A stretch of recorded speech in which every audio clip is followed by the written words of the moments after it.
నమస్కారం city morning news కి స్వాగతం. ముందుగా ముఖ్యాంశాలు. 2027 కల్లా పోలవరం పూర్తి చేస్తాం. గత ప్రభుత్వం నిర్లక్ష్యమే పోలవరం నిర్మాణానికి జాప్యం. అసెంబ్లీలో సీఎం చంద్రబాబు స్పష్టం. పంచాయతీ నిధులు పక్కదారి పట్టించిన వైసీపీ సర్కార్. చెత్త ద్వారా సంపద సృష్టించే చర్యలు చేపడుతున్నట్లు డిప్యూటీ సీఎం పవన్ కళ్యాణ్ వెల్లడి.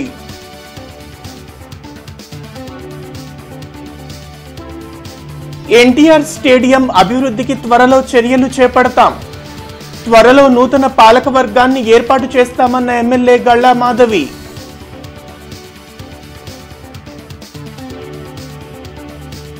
కొత్తపేట పోలీస్ స్టేషన్ నిర్మాణానికి చర్యలు చేపట్టాలి. పోలీస్ స్టేషన్ల మెయింటెనెన్స్ నిధులు కేటాయించాలి. ప్రభుత్వాన్ని కోరిన ఎమ్మెల్యే నసీర్ అహ్మద్. మన హౌస్ జియో ట్యాగింగ్ కు ప్రజలు సహకరించాలి. సంక్షేమ పథకాల కోసం బ్యాంక్ అకౌంట్ తప్పనిసరి. కమిషనర్ పులి శ్రీనివాసులు సూచన.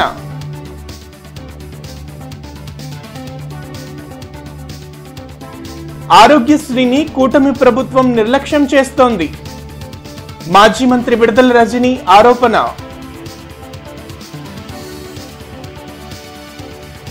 గత ప్రభుత్వంలో ఇరిగేషన్ మంత్రికి డయాఫ్రమ్ వాల్ అంటే ఏంటో తెలియదని ముఖ్యమంత్రి చంద్రబాబు విమర్శించారు. 2014-19 మధ్య పోలవరం పనులు 72% మేర పూర్తి చేసినట్లు చెప్పారు. సాగునీటి ప్రాజెక్టులపై అసెంబ్లీలో లఘు చర్చ జరిగింది. ఈ సందర్భంగా సీఎం చంద్రబాబు మాట్లాడారు. రాష్ట్రానికి పోలవరం ప్రాజెక్టు జీవనాడి అన్న ఆయన గత వైసీపీ ప్రభుత్వ నిర్లక్ష్యం వల్లే పోలవరం నిర్మాణం ఆలస్యమైందన్నారు. పోలవరం ప్రాజెక్టును త్వరితగతిన పూర్తి చేయాలనే లక్ష్యంతో నిర్మాణ పనులను 2014-19 మధ్య రాష్ట్ర ప్రభుత్వం తీసుకుందని తెలిపారు. 72% పనులు పూర్తి చేశామని, 2019 ఎన్నికల్లో టీడీపీ గెలిచి ఉంటే ప్రాజెక్టు పూర్తయి ఉండేదన్నారు. ఒక్క రోజులో స్పిల్ ఛానల్ కోసం 32,215 క్యూబిక్ మీటర్ల కాంక్రీట్ పనులు చేసి గిన్నెస్ రికార్డు క్రియేట్ చేశాం. మొట్టమొదటిసారిగా అంతవరకు చరిత్రలో ఎప్పుడు జరగలేదు కాంక్రీటింగ్ వన్ డే. అది చేసి ముందుకు పోయాం. ఇంకొక పక్కన దేశం ఎక్కడికక్కడ హెడ్ వర్క్ పనులు చేస్తూనే ఎగువన దిగువన కాఫర్ డ్యాంలు పనులు ప్రారంభించాం. ప్రాజెక్టులో కీలకమైంది డయాఫామ్ వాల్.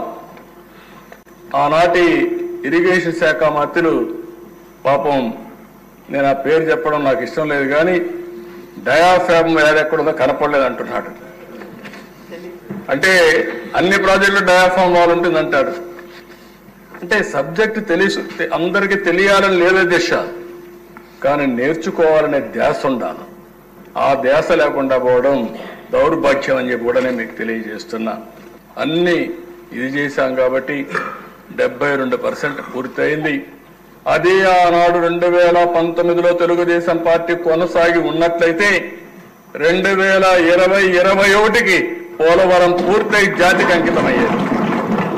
మాజీ సీఎం జగన్ అనాలోచిత నిర్ణయాల వల్ల పోలవరం ప్రాజెక్టు పనులు ఆగిపోయాయని, కేంద్రం చెప్పినా పట్టించుకోకుండా నిర్ణయాలు తీసుకున్నారని మండిపడ్డారు.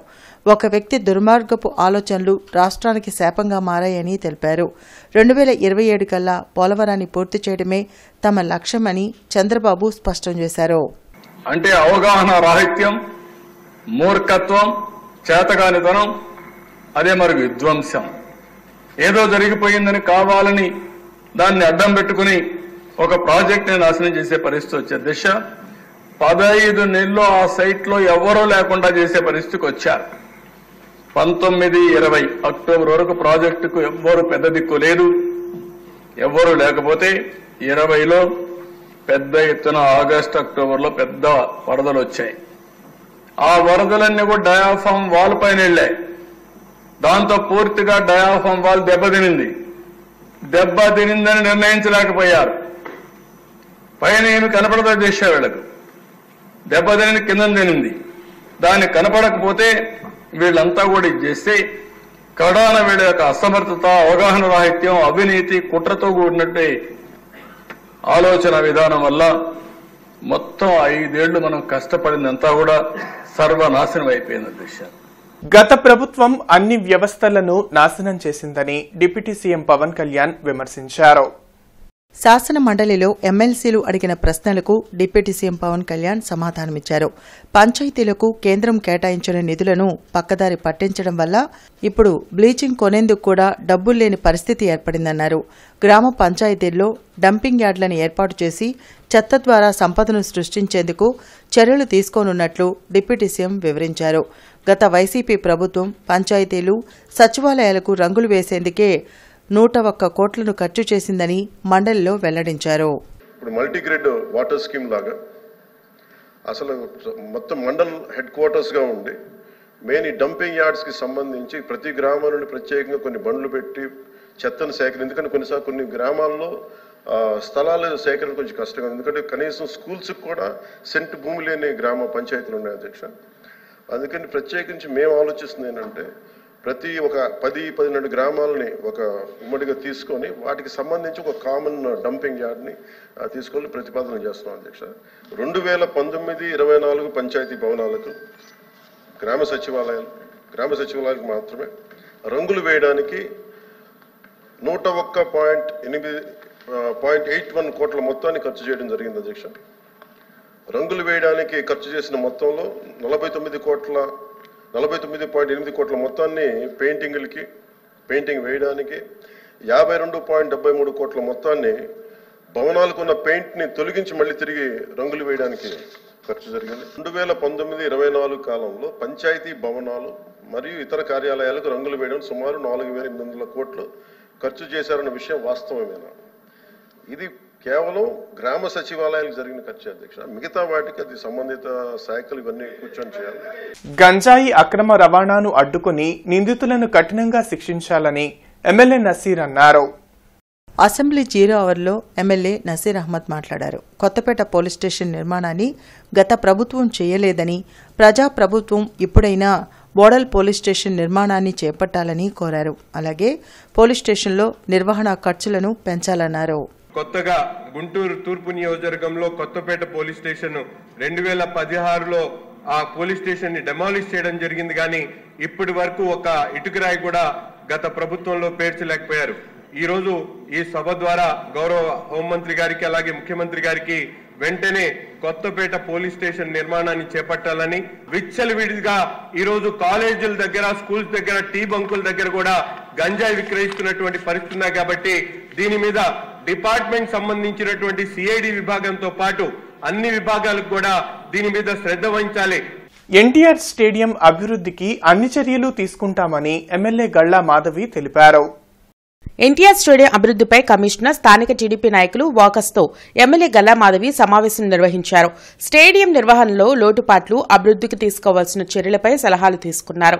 త్వరలోని ఎన్టీఆర్ స్టేడియం డెవలప్మెంట్ కోసం కమిటీని ఏర్పాటు చేయడం జరుగుతుందని ఎమ్మెల్యే తెలిపారు. అలాగే నగరంలోని వేకెంట్ ల్యాండ్ సమస్యను అసెంబ్లీలో ప్రస్తావించనున్నట్లు చెప్పారు. నగరాభివృద్ధికి ప్రజలు తన వంతు బాధ్యతగా సహకరించాలని కోరారు. అదేవిధంగా ఎన్నో రకాలైన సమస్యల్ని ఇక్కడ సభ్యులందరూ కూడా వ్యక్తపరిచారు. వాటన్నిటి మీద కూడా దృష్టి పెట్టి ఒక ఫేజ్డ్ మేనర్లో ఈరోజు చాలా అత్యంత అవసరమైన వాటి మీద దృష్టి పెట్టి, అదేవిధంగా మిగతా సూచనలన్నిటికీ కూడా 1 by 1 వాటిని సాల్వ్ చేసుకుంటూ ఎన్టీఆర్ స్టేడియం అనేదే మన గుంటూరు పశ్చిమ నియోజకవర్గంలో ది బెస్ట్ స్టేడియంగా దీన్ని మలుచుకునే ప్రయత్నం చేసే ఒక ప్రయత్నం ఇది. సో అందరూ కూడా వారి సలహాలు ఇచ్చారు. వాటన్నిటిని దృష్టిలో పెట్టుకొని ముందుకు వెళ్తాము. అండ్ ఈ యొక్క ఎన్టీఆర్ స్టేడియం అభివృద్ధి గుంటూరు పశ్చిమ అభివృద్ధిగా కూడా మనం అనుకోవచ్చు. అదేవిధంగా కుక్కల సమస్య, ఎప్పటి నుంచో తీరని కుక్కల సమస్య గురించి కూడా ప్రస్తావించడం జరిగింది. దాని గురించి మరొకసారి మున్సిపల్ సిబ్బంది గారితో కానీ, కమిషనర్ గారితో కానీ కూర్చొని మాట్లాడాల్సిన అవసరం ఉంది. అదేవిధంగా ఈరోజు వేకెంట్ ల్యాండ్స్ గురించి మాట్లాడాలనుకుంటున్నానండి. ఎప్పటి నుంచో పరిష్కారం కాని ఒక పెద్ద సమస్య ఇది. ఇళ్ల మధ్యలో ఈ స్థలాలు ఉండిపోయి వాటికి ఎవరు పట్టించుకోని పరిస్థితిలో, ఎవరు రెస్పాన్సిబిలిటీ తీసుకోకుండా అవి ఒక అడవిలాగా, ఒక మురికి కూపాల్లాగా తయారైపోయి ఇటు ఆరోగ్యాన్ని అదేవిధంగా అసాంఘిక కార్యకలాపాలకి నిలవల్లాగా తయారైపోయి ఉన్నాయి. అవి వాటి మీద దృష్టి పెట్టాలి. కార్పొరేషన్ వారు దాని మీద చాలా స్ట్రిక్ట్గా యాక్షన్ తీసుకోకపోతే మాత్రం ఇది స్థానికంగా ఉండే వాళ్ళందరికీ చాలా ఇబ్బంది. కార్పొరేషన్ పరిధిలో ప్రభుత్వం అధికారికంగా నిర్వహిస్తున్న హౌస్ జియో ట్యాగింగ్ సర్వేకు ప్రజలు సహకరించాలని కమిషనర్ పులి శ్రీనివాసులు కోరారు. ఎన్టీఆర్ స్టేడియంలో ఆయన మీడియాతో మాట్లాడారు. ఈ సర్వే వల్ల సంక్షేమ పథకాలు అమలుకు అవసరమైన డేటా ప్రభుత్వంకు అందుబాటులో ఉంటుందని స్పష్టం చేశారు. అలాగే ప్రతి ఒక్కరూ బ్యాంక్ ఖాతాను తప్పనిసరిగా కలిగి ఉండాలని సూచించారు. దీనివల్ల ప్రభుత్వం అందించే నగదు అర్హులైన వారికి ఆయా ఖాతాల్లో జమ చేయడం జరుగుతుందని వివరించారు. ప్రభుత్వం యొక్క ఆదేశాల మేరకు ప్రతి హౌస్ను కూడా జియో ట్యాగింగ్ చేయడం జరుగుతుంది. దానికి సంబంధించి ఒక సర్వే జరుగుతుంది మన నగరపాలక సంస్థ పరిధిలో. ఇదేంటంటే ప్రజలు కొంతమంది అంటే గతంలో కొన్ని ఫేక్ సర్వేలు జరిగాయి. ఫేక్ అంటే ఎవరెవరు పార్టీల పరంగా కానీ ఎన్జిఓస్ రకరకాలు చేసుకొని ఆ డేటాని వేరే విధంగా ఉపయోగించుకోవడం ఇట్లా రకరకాలు మనం వినున్నాం. కాబట్టి ఇప్పుడు జరుగుతున్నటువంటి దాన్ని దృష్టిలో పెట్టుకొని కొంతమంది నగరపాలక సంస్థల్లో కొంతమంది ఈ సర్వేకి వెళ్ళిన టీమ్స్ని అలౌ చేయట్లా. సో వారందరికీ నా విజ్ఞప్తి ఏంటంటే ఇది అఫిషియల్గా జరుగుతున్న సర్వే కాబట్టి మీరందరూ సహకరించాలి. ఎందుకంటే జియో ట్యాగింగ్ ఆఫ్ హౌసింగ్ అనేది అంటే హోమ్ అనేది ఇది రాబోయే రోజుల్లో ఈ డేటాని బేస్ చేసుకుని అనేక డెవలప్మెంటల్ వెల్ఫేర్ యాక్టివిటీస్ టేకప్ చేయడానికి ఇది ఒక సీడ్ లాంటిది. కాబట్టి దయచేసి అందరూ అఫిషియల్గానే మీకు టీమ్స్ వస్తున్నారు, మీరు ఎలాంటి అపోహలకు తావివ్వకుండా వాళ్ళని అలౌ చేసి త్వరితగతిన ఈ సర్వే కంప్లీట్ అయ్యేదానికి చర్యలు తీసుకోవాలి. మాజీ ప్రధాని ఇందిరాగాంధీ జయంతిని గుంటూరులో నిర్వహించారు. డీసీసీ కార్యాలయంలో జరిగిన కార్యక్రమంలో మాజీ ఎమ్మెల్యేలు మస్తాన్వలి, లింగంశెట్టి ఈశ్వరరావు ఇందిరాగాంధీ చిత్రపటానికి పూలమాల వేసి నివాళులర్పించారు. దేశంలోని పేదలకు ఇళ్లు, భూములు పంచిన వీర వనిత ఇందిరాగాంధీ అని వారు కొనియాడారు. ఈ కార్యక్రమంలో డాక్టర్ జాన్ బాబు, సునీల్, ఖలీల్ తదితరులు పాల్గొన్నారు. మీరు ఒకసారి చూస్తే ఆవిడ్ని ఇంటెలిజెన్స్ రిపోర్టు అమ్మా నీ పక్కన ఉన్నటువంటి నీ అంగరక్షకుల్లో కొంతమంది కొన్ని సామాజిక వర్గాల వాడు చంపాలని ప్రయత్నం చేస్తా ఉన్నారంటే నేను నా చనిపోయిన చివరి రక్త పొట్టు వరకు కూడా ఈ దేశం కోసం, ఈ దేశ ప్రజల కోసం, ఈ దేశం సర్వతోభివృద్ధి కోసం నా చివరి రక్తపు పొట్టు వరకు కూడా ఉపయోగపడితే అంతకన్నా ఈ జన్మకి ఇంకేం కావాలి అని చెప్పినటువంటి వీర వనిత శ్రీమతి ఇందిరాగాంధీ గారు. ఆ మహాతల్లి యొక్క జయంతి కార్యక్రమాన్ని ఈ విధంగా ఘనంగా చేసుకుంటా ఉంటే ఇవాళ మీరు చూస్తూ ఉన్నారు. ఎక్కడ చూసినా కులం పేరు మీదో మతం పేరు మీదనో మరి మతోన్మాద శక్తులు పెట్రెళ్ళిపోయి భారతదేశ యొక్క ఉనికి ప్రశ్నార్థకంగా మారుతా ఉంది. ఇవాళ సాగునీటి ప్రాజెక్టుల కనీస నిర్వహణను కూడా గత వైసీపీ ప్రభుత్వం పట్టించుకోలేదని మంత్రి రామానాయుడు ఆక్షేపించారు. అసెంబ్లీ ప్రశ్నోత్తరాల్లో ఆయన మాట్లాడారు. గత 5 ఏళ్లలో సాగునీటి ప్రాజెక్టులో గుర్రపు డెక్కలను కూడా తొలగించలేదన్నారు. రాష్ట్రంలోని జలవనరుల ప్రాజెక్టుపై కూటమి ప్రభుత్వం ప్రత్యేక దృష్టి సారించిందని వివరించారు. పర్టికులర్ గా ఇరిగేషన్ వ్యవస్థలో ఏదైతే సిఈఎస్సీలు ఎంత కీలకమో లస్కర్లు అంటే ప్రతి కిలోమీటర్లకి బాధ్యతగా పనిచేసిన లస్కర్లు కూడా అంతే ముఖ్యం. అధ్యక్ష 7,224 లస్కర్లు అవసరం ఉంటే గత ప్రభుత్వం కనీసం 1,517 లస్కర్లు మాత్రమే ఉన్నటువంటి పరిస్థితి. అధ్యక్ష ఎంత దురదృష్టం అంటే వాళ్ళకి సంవత్సరం నుంచి లస్కర్లకే జీతాలు ఇవ్వలేనటువంటి పరిస్థితి గత ప్రభుత్వంలో చూడడం జరిగింది. అధ్యక్ష 1040 లిఫ్ట్ స్కీమ్స్ ఆంధ్రప్రదేశ్ రాష్ట్రంలో ఉంటే గత జగన్మోహన్ రెడ్డి పాలన పాపం ఫలితం 450 లిఫ్ట్ స్కీమ్లు మూతపడ్డాయి. అధ్యక్ష అంటే ఇటువంటి పరిస్థితి. అధ్యక్ష అదేవిధంగా ఏదైతే మెయింటెనెన్స్ ఏదైతే ఉందో ఏదైతే ప్లానింగ్ కమిషన్ చాలా క్లియర్ గా చెప్పింది సార్. ఆంధ్రప్రదేశ్ రాష్ట్రంలో ఉన్నటువంటి ఆయకట్టు ప్రకారం ప్రతి సంవత్సరం కూడా ఈ రాష్ట్రంలో మెయింటెనెన్స్ కోసం 983 కోట్ల రూపాయలు కేటాయించాలంటే గత వైఎస్ఆర్సీపీ ప్రభుత్వం ఎంత కేటాయించింది అని అంటే సంవత్సరానికి 983 కోట్లకు పెట్టాలని రికమెండ్ చేస్తే వీళ్ళు 5 సంవత్సరాలకి 125 కోట్ల అధ్యక్ష వాళ్ళు కేటాయించింది. కూటమి ప్రభుత్వం ఆరోగ్యశ్రీని అనారోగ్యశ్రీగా మార్చిందని మాజీ మంత్రి విడుదల రజని ధ్వజమెత్తారు. శ్యామలనగర్లోని తన నివాసంలో మాజీ మంత్రి విడుదల రజని మీడియాతో మాట్లాడారు. ఈ రాష్ట్రాన్ని ఆరోగ్య ఆంధ్రప్రదేశ్గా మార్చేందుకు గొప్ప సంస్కరణలు తెచ్చిన వ్యక్తి మాజీ సీఎం జగన్ అని కొనియాడారు. కానీ కూటమి ప్రభుత్వం ఆరోగ్యశ్రీ ఆనవాళ్లే లేకుండా చేసిందని మండిపడ్డారు. గ్రామాల్లో ప్రతి ఇంటికి డాక్టర్ వెళ్లి వైద్యం చేసే ఆరోగ్య సురక్షను, ఆసరా పథకాలను నిర్వీర్యం చేశారని విమర్శలు చేశారు. 108, 104 సేవల పట్ల కూటమి ప్రభుత్వం నిర్లక్ష్యంగా వ్యవహరిస్తుందని ఎద్దేవా చేశారు. ఆరోగ్య శాఖ మంత్రి అవగాహన లేకుండా మాట్లాడుతున్నారని విమర్శించారు. పులివెందులకు వస్తున్న మెడికల్ కాలేజీని వద్దని చెప్పి ఈ కూటమి ప్రభుత్వం చారిత్రాత్మక తప్పిదం చేసిందని పేర్కొన్నారు. సోషల్ మీడియా గొంతు నొక్కేందుకే వైసీపీ వారిని అరెస్టులు చేస్తున్నారని అన్నారు. వైఎస్ జగన్మోహన్ రెడ్డి గారి ప్రభుత్వంలో ఏ విధంగా రాష్ట్ర ప్రజలకు వైద్య సేవలు అందించామనేటువంటి విషయం కూటమి ప్రభుత్వం ఏర్పడ్డాక మరి చంద్రబాబు నాయుడు గారి నాయకత్వంలోని కూటమి ప్రభుత్వం ఒక పద్ధతి ప్రకారంగా ఆరోగ్యశ్రీని ఏ విధంగా కూడా నిర్వీర్యం చేస్తున్నారో మనం చూస్తా ఉన్నాం. నగరంలోని పేద ప్రజలకు 2 సెంట్లు ఇళ్ల స్థలాన్ని కేటాయించాలని సిపిఐ నగర కార్యదర్శి కోట మాల్యాద్రి రాష్ట్ర ప్రభుత్వానికి విజ్ఞప్తి చేశారు. శారదా కాలనీ సిపిఐ మామిళ్లపల్లి మాలకొండయ్య స్తూపం వద్ద ఇల్లు లేని నిరుపేద ప్రజల నుండి ఇళ్ల స్థలాల అప్లికేషన్లు తీసుకుని వాటిని సచివాలయాల ద్వారా ప్రభుత్వానికి అందించే కార్యక్రమం నిర్వహించారు. ఈ సందర్భంగా కోట మాల్యాద్రి మాట్లాడుతూ రాష్ట్రంలోని కూటమి ప్రభుత్వం అధికారానికి రాగానే ఇల్లు లేని పేద ప్రజలకు పట్టణాల్లో 2 సెంట్లు, పల్లెల్లో 3 సెంట్లు భూమి ఇస్తామని హామీతో అధికారంలోకి రావడం జరిగిందన్నారు. ఎన్నికల సందర్భంగా ఇచ్చిన హామీని వెంటనే అమలు చేయాలని ఆయన డిమాండ్ చేశారు. అలాగే 2 సెంట్లు ఇళ్ల స్థలాన్ని కేటాయిస్తూ వాటి నిర్మాణం కోసం 5 లక్షల రూపాయల చొప్పున నిర్మాణ వ్యయానికి సంబంధించిన సిమెంటు, ఇసుక, ఇనుము, ఇటుక, కంకర ప్రభుత్వమే ఉచితంగా సరఫరా చేయాలని ఆయన కోరారు. కార్యక్రమంలో సిపిఐ నగర కార్యవర్గ సభ్యులు రావుల అంజిబాబు, చల్లా మరయదాసు, సిపిఐ పలు డివిజన్ల కార్యదర్శి విరిగినేని వెంకటేశ్వరరావు, దండు రవి తదితరులు పాల్గొన్నారు. చంద్రబాబు నాయుడు గారు ఎన్నికల్లో చెప్పింది 2 సెంట్లు 4 లక్షల డబ్బులు అన్నాడు. ఇవాళ రేట్లు అవి పెరిగినాయి కాబట్టి 4 సెంట్లు 2 సెంట్లు ఇవ్వండి, 4 లక్షల బదులు 5 లక్షలు ఇవ్వాలనేది సిపిఐగా కోరుతా ఉన్నాం. ఈరోజు సచివాలయాల్లో అన్ని సచివాలయాల్లో ఇస్తా ఉన్నాం.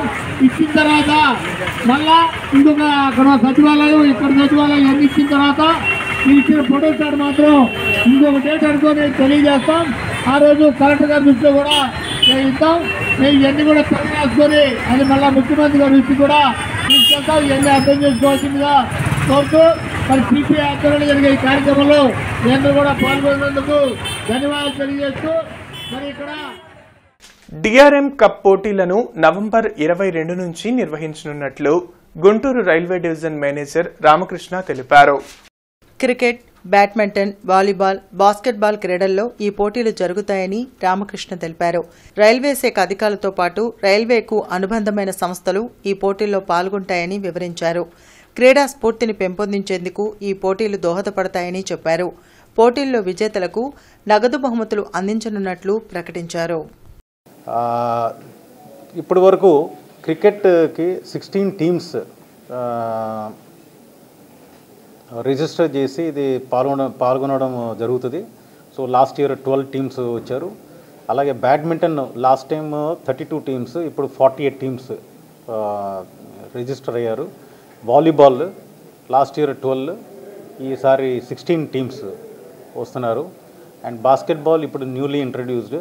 సో ఇప్పటి వరకు ఎంతమంది రిజిస్టర్ అయ్యి ఉన్నారు? 12 టీమ్స్ ఇప్పటి వరకు రిజిస్టర్ అయ్యారు అన్నమాట. సో రైల్వేస్లో ఈ స్పోర్ట్స్ ఈవెంట్ అనేది చాలా ప్రెస్టీజియస్ ఈవెంట్గా అందరూ భావించి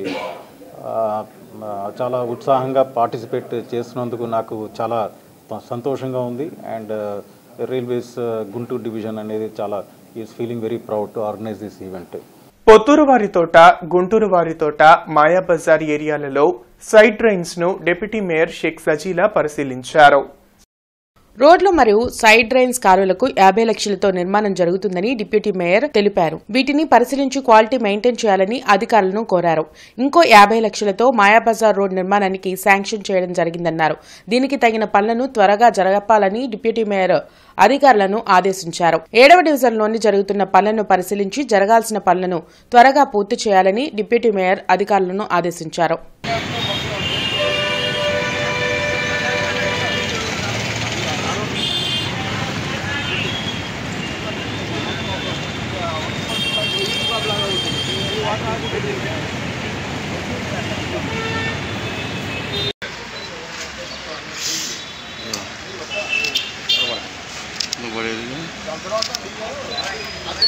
ఈ పరిశీలనలో ex standing committee chairman Haji Sheikh Shaukat, division అధ్యక్షులు ఖుద్దూస్, టీడీపీ మైనార్టీ నాయకులు మున్వర్ తదితరులు పాల్గొన్నారు. 57వ జాతీయ గ్రంథాలయ వారోత్సవాలలో భాగంగా 6వ రోజు గ్రంథాలయ అధికారి వేముల విజయ్ కుమార్ అధ్యక్షతన మహిళా దినోత్సవ కార్యక్రమం జరిగింది. డాక్టర్ ప్రియాంక సావిత్రిబాయి ఫూలే చిత్రపటాన్ని గ్రంథాలయానికి బహూకరించారు. ఇందిరాగాంధీ జయంతి సందర్భంగా మహిళా దినోత్సవం కార్యక్రమం నిర్వహించారు. ఆమె చిత్రపటానికి పూలమాలలు వేసి నివాళులర్పించారు. విద్యార్థులకు జూనియర్స్కు నిత్య జీవితంలో ప్లాస్టిక్ వల్ల కలిగే అనర్థాలు అనే అంశంపై సీనియర్స్కు విజన్ 2047 స్వర్ణాంధ్రప్రదేశ్లో విద్యార్థుల పాత్ర అనే అంశంపై వక్తృత్వ పోటీలను నిర్వహించారు. ఈ సందర్భంగా సంధ్యారాణి మాట్లాడుతూ కుటుంబం సమాజంలో గౌరవ స్థితికి వెళ్లాలంటే ఆ కుటుంబంలోని మహిళలు చైతన్యవంతులై ఉండాలని, ఆ స్థితికి రావాలంటే తప్పనిసరిగా మహిళలు విద్యావంతులై ఉండాలని పేర్కొన్నారు. మహిళలు చదువులో రాణించడం కొరకు ప్రభుత్వం వారు 33% రిజర్వేషన్ ఇచ్చి అండగా ఉన్నారని తెలిపారు. అనంతరం డాక్టర్ ప్రియాంక మాట్లాడుతూ ప్రతి మహిళ చదువుకొని అన్ని రంగాల్లో ముందంజలో ఉండాలని సూచించారు. ఈ సందర్భంగా ఇరువురిని సన్మానించారు. ఈ కార్యక్రమంలో ఎంపీపీ ఎస్ఎల్ స్కూల్ ప్రధానోపాధ్యాయులు Kollipara Anandarao, Saint Joseph high school teacher Tulasi, Geetanjali high school teacher Reshmi తదితరులు పాల్గొన్నారు. ఉమెన్ ఎంపవర్మెంట్ అంటే వాళ్ళుగా ఫైనాన్షియల్గా స్టేబుల్గా ఉండాలి ఫస్ట్. అప్పుడే వాళ్ళు చెప్పే నిర్ణయాన్ని గౌరవిస్తారు. ఇప్పుడు ఒక చిన్న కావాలి మనకి, ఏదన్నా హస్బెండ్ దగ్గరికి వెళ్ళి ఒక 100 ఇవ్వండి అట్లా కాదు. మీ ఫైనాన్షియల్ ఇండిపెండెన్స్ మీకు ఉండాలి. అది ఎప్పుడు వస్తుంది? చదువుతోనే వస్తుంది. సో మీరు ఎడ్యుకేషన్ ఫస్ట్ బాగా చదువుకుంటే మీకు జాబ్ చేయగలుగుతారు. మీకంటూ మీకు ఒక ఫైనాన్షియల్ ఇండిపెండెన్స్ ఉంటుంది. సో ఒక థాట్ ప్రాసెస్ అనేది ఉంటుంది. ఒక నలుగురిలో ఉంటారు. సో ఇట్లా గర్ల్ అనేవాళ్ళు చాలా శక్తివంతంగా ఎదగాలి. అప్పుడే మనం అనుకునే సమాజాన్ని మనం నిర్మించగలుగుతాం. సో అందరూ డాక్టరే అవ్వాలని లేదు, డాక్టర్, కలెక్టర్ ఇట్లా. శృంగేరి శారదా పీఠాధీశ్వరులు జగద్గురు శ్రీ శ్రీ విధుశేఖర భారతీ మహాస్వామి గుంటూరుకు రానున్నారు. విజయయాత్ర మహోత్సవాల్లో భాగంగా దక్షిణామ్నాయ శృంగేరి పీఠాధీశ్వరులు శ్రీ శ్రీ శ్రీ విధుశేఖర భారతీ స్వామివారు నవంబర్ 21 నుంచి 24 వరకు 4 రోజుల పాటు గుంటూరు నగరంలో పర్యటించనున్నారని శృంగేరి శంకరపీఠం శ్రీ శారదా పరమేశ్వరి దేవస్థానం ఆలయ గౌరవ ప్రతినిధి పోలిశెట్టి నాగసుందరం తెలిపారు. తొలి రోజున మహాస్వామివారి ఆగమనం, పూర్ణకుంభ స్వాగతంతో పాటు ఆరగ్రహారం శ్రీ వెంకటేశ్వర స్వామివారి దేవస్థానం నుండి సంపత్ నగర్లో గల శ్రీ శృంగేరి శంకరమఠం శ్రీ శారదా పరమేశ్వరి దేవస్థానం వరకు శోభాయాత్ర నిర్వహించనున్నట్లు తెలిపారు. ఈ కార్యక్రమంలో ఆలయ వేద పండితులు నాగరాజ శర్మ, విష్ణుభట్ల ఆంజనేయ చైనులు, గబ్బిట శివరామకృష్ణ ప్రసాద్ పాల్గొన్నారు. గుంటూరు జిల్లా, గుంటూరు మండలం అంటే ప్రకాశం, తర్వాత ఒంగోలు, అట్లాగే పల్నాడు, బాపట్ల, ఈ గుంటూరు జిల్లాలు ఇప్పుడవన్నీ కూడా కలిసినటువంటి పెద్ద క్షేత్రంలో కేవలం ఇద్దరు వేద పండితులు ఉంటే వేదాన్ని ఉద్ధరిద్దాము అని చెప్పి వీరు నడుం కట్టుకొని ఈ సభని స్థాపించారు. వీరిని మత్స్యావతార మూర్తిగా శ్రీ శ్రీ శ్రీ చంద్రశేఖర సరస్వతి స్వామివారు, మహాస్వామివారు వారిని అభివర్ణించారు. ఈ యొక్క సభ యొక్క వైభవాన్ని చెప్పాలి అనంటే శ్రీ శ్రీ శ్రీ భారతీతీర్థ మహాస్వామి వారు, వారి తండ్రి గారైనటువంటి కీర్తిశేషులు తంగిరాల వెంకటేశ్వర అవధాని గారు కూడా ఈ సభలో పట్టాలు తీసుకొని ఉన్నటువంటి ఒక ప్రాశస్త్యం. అట్లాగే మహాస్వామి జగద్గురువులు శ్రీ శ్రీ శ్రీ విధుశేఖర భారతీ మహాస్వామి వారు కూడా ఈ సభలో పట్టా తీసుకున్నారు. వారి తండ్రి గారైనటువంటి శ్రీ బ్రహ్మశ్రీ కుప్ప శివసుబ్రహ్మణ్యావధాని గారు, వారు ధర్మగిరి టీటీడీ వేద పాఠశాలకి ప్రిన్సిపాల్గా ఉంటూ ఉన్నారు. సిపిఐ శతవార్షికోత్సవాల సందర్భంగా డిసెంబర్ 8వ తేదీన ఇఫ్టా ఆధ్వర్యంలో పలు పోటీలు నిర్వహించనున్నారు. డిసెంబర్ 8వ తేదీ కొత్తపేట మల్లలింగంబవల్లో యువకులకు అభ్యుదయ గేయాలు, జానపద గేయాలు, చారిత్రక నేపథ్యంలో కలిగిన ఏకపాత్ర అభినయ పోటీలు నిర్వహించనున్నారు. ఇఫ్టా జాతీయ కార్యదర్శి గని, ప్రజానాట్య మండలి జిల్లా కార్యదర్శి రామారావు పోటీల వివరాలను వెల్లడించారు. భారత కమ్యూనిస్ట్ పార్టీ పుట్టి 100 సంవత్సరాలు పూర్తయి 101వ సంవత్సరంలోకి వెళుతున్నటువంటి సందర్భంగా డిసెంబర్ 8వ తేదీ ఒక మెగా పాటల పోటీని, ఏకపాత్రాభినయాల పోటీని యువతకు పెట్టాలని చెప్పేసి నిర్ణయం తీసుకోవటం జరిగింది. దేశభక్తి గీతాలు, జానపద గీతాలు, సామాజిక ఇతివృత్తాలతో కూడినటువంటి చరిత్రాత్మకమైనటువంటి ఏకపాత్రాభినయ పోటీలు పెట్టాలని నిర్ణయం తీసుకోవటం జరిగింది. ముఖ్యంగా యువతకు 18 సంవత్సరాల నుంచి 40 సంవత్సరాల లోపు యువతకు ఈ పోటీలు నిర్వహిద్దామని చెప్పేసి అనుకుంటున్నాము. తప్పనిసరిగా యువత ఈ పోటీల్లో పాల్గొని ఈ కార్యక్రమాన్ని జయప్రదం చేయవలసిందిగా విజ్ఞప్తి చేస్తూ ఉన్నాం. మాజీ సీఎం జగన్ పై అసభ్యకరమైన పోస్టులు పెట్టిన వారిపై చర్యలు తీసుకోవాలంటూ వైసీపీ నేతలు పట్టాభిపురం పోలీస్ స్టేషన్లో ఫిర్యాదు చేశారు. కూటమి ప్రభుత్వం అధికారంలోకి రాగానే వైసీపీ సోషల్ మీడియా గొంతు నొక్కేందుకు ప్రయత్నం చేస్తుందని మాజీ మంత్రి అంబటి రాంబాబు ధ్వజమెత్తారు. గత 10 రోజులుగా పెద్ద ఎత్తున తమ సోషల్ మీడియా యాక్టివిస్టులను అరెస్ట్ చేసి రిమాండ్కు పంపుతున్నారని మండిపడ్డారు. జగన్ పైన, తనపైన, తన కూతురుపైన కొందరు అసభ్యకరమైన పోస్టు పెట్టారని, అందుకే పట్టాభిపురం స్టేషన్లో 5 కేసులు పెట్టామని వెల్లడించారు. ఈ కార్యక్రమంలో నిమ్మకాయల రాజనారాయణ, నూరి ఫాతిమా, వైసీపీ కార్పొరేటర్లు పాల్గొన్నారు. మాజీ ప్రధాని ఇందిరాగాంధీ జయంతిని గడ్డిపాడులో నిర్వహించారు. ఇందిరాగాంధీ విగ్రహానికి మాజీ ఎమ్మెల్యే మస్తాన్ వలీతో పాటు ఎస్ఎం ఖలీల్, కరీం, మోషా, ముస్ఖాన్ తదితరులు పూలమాల వేసి ఘన నివాళులర్పించారు. దేశం కోసం ప్రాణత్యాగం చేసిన ఇందిరాగాంధీ కుటుంబంపై మతతత్వ పార్టీలు అనుచిత వ్యాఖ్యలు చేయడం సిగ్గుచేటని మస్తాన్ వలీ వ్యాఖ్యానించారు. దళిత మహిళకు చెందిన బస్సును దొంగిలించిన వారిని అరెస్ట్ చేయాలని దళిత నాయకులు డిమాండ్ చేశారు. అంబేద్కర్ భవన్లో మాల మహానాడు వ్యవస్థాపక అధ్యక్షుడు మల్లెల వెంకట్రావు మీడియాతో మాట్లాడారు. బ్రాడీపేటకు చెందిన దమ్మాయి శిరీష, మామ నర్సయ్య ఒక ప్రైవేటు బ్యాంకులో రుణం తీసుకుని సిటీ బస్సును కొనుగోలు చేశారని తెలిపారు. తమ వద్ద నమ్మకంగా ఉన్న డ్రైవర్ మొహమ్మద్ అబ్దుల్ రహీం పేరుపై బస్సును రిజిస్ట్రేషన్ చేయించి ప్రతి నెల నర్సయ్య కిస్తీలు చెల్లించారని అన్నారు. నర్సయ్య మరణానంతరం కోడలు శిరీష బస్సును తమ పేరు మీదకు మార్చాలని బస్సు డ్రైవర్ మొహమ్మద్ అబ్దుల్ రహీంను కోరగా బస్సు తనదేనని బెదిరింపులకు దిగినట్లు తెలిపారు. అంతేకాకుండా బస్సును దొంగిలించారని మండిపడ్డారు. వెంటనే నిందితులను అరెస్టు చేసి చట్టపరమైన చర్యలు తీసుకోవాలని డిమాండ్ చేశారు. ఈ కార్యక్రమంలో దళిత సంఘాల ఐక్యవేదిక జాతీయ అధ్యక్షుడు సిహెచ్ వెంకట్రావు, అంబేద్కర్ ఆశయ సాధనా సమితి అధ్యక్షుడు కృష్ణ, మాల మహాసభ అధికార ప్రతినిధి నరేంద్ర సుధాకర్ తదితరులు పాల్గొన్నారు. ఎంత పోలీస్ స్టేషన్ నుంచి బస్సు తీసుకెళ్లిన అరుణ్ కుమార్ మీద ఎస్సీ ఎస్టీ అట్రాసిటీ యాక్ట్ పెట్టారు, థెఫ్ట్ కేసు పెట్టారు. అయినా కానీ ఆయన ఇంతవరకు అరెస్ట్ చేయకుండా పోలీసు యంత్రాంగం కాపాడుతూ ఉంది. ఇప్పటికైనా అరండల్పేట పోలీసులు కళ్ళు తెరిచి ఈ పత్రికా విలేకరుల పేరుతోటి పత్రికా లోకానికి, ప్రతినిధులకి ఈ అవమానకరంగా చెడ్డ పేరు తీసుకొస్తా ఉన్న ఈ అరుణ్ కుమార్ని మీడియా ఒకవేళ ఆయనకి మెంబర్షిప్ ఉంటే దాని నుండి తీసివేయాలని తక్షణమే తగిన చర్యలు తీసుకొని దూషించినందుకు మా కులస్తురాలైన శిరీషని అట్లాగే ఆమె అత్తగారు పుష్పలేల్ని బహిరంగంగా కులం పేరుతోటి మానమర్యాదలు మంటగలిచే విధంగా ఉచ్చరించలేదు. పాటిబండ్లలో గత 9 వారాలుగా వైభవంగా కొనసాగుతున్న పునీత యాంథనీ వారి మహోత్సవం చివరి మంగళవారం ఘనంగా నిర్వహించారు. కార్యక్రమంలో విచారణ గురువులు చిన్నబత్తిన హృదయరాజ్, ప్రముఖ గాయకులు ఫాదర్ లామ్ జయరాజు, విచారణ గ్రామాల విశ్వాసులు పెద్ద సంఖ్యలో పాల్గొన్నారు. మా స్తుతులు నీ మహిమను ఏమాత్రమును అధికము చేయకున్నాము. మా ప్రభువుకు యేసుక్రీస్తు ద్వారా అనుగ్రహ జీవితమందు వృద్ధి చెందుటకు మాకు ఎక్కువగా సహాయపడుచున్నది. కావున ఇహపరములలోనూ దూతల గాయక బృందముతో ఏకమై ఉప్పొంగుచు మేము నీ మహిమను స్తుతించుట ఎట్లనగా 11 kV లైన్ మెయింటెనెన్స్ కారణంగా ఈ రోజు ఉదయం 9 గంటల నుండి మధ్యాహ్నం 1 గంట వరకు బృందావన్ గార్డెన్స్ లో విద్యుత్ సరఫరాకు అంతరాయం ఏర్పడుతుందని డీఈఈ గురవయ్య తెలిపారు. కావున వినియోగదారులు సహకరించాలని కోరారు.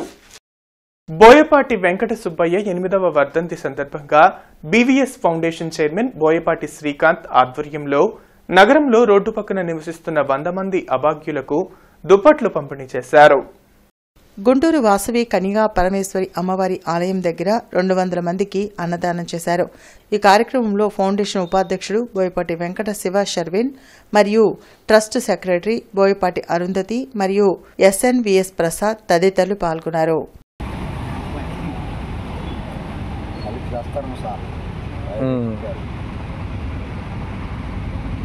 సిటీ న్యూస్ సమాప్తం. నమస్కారం.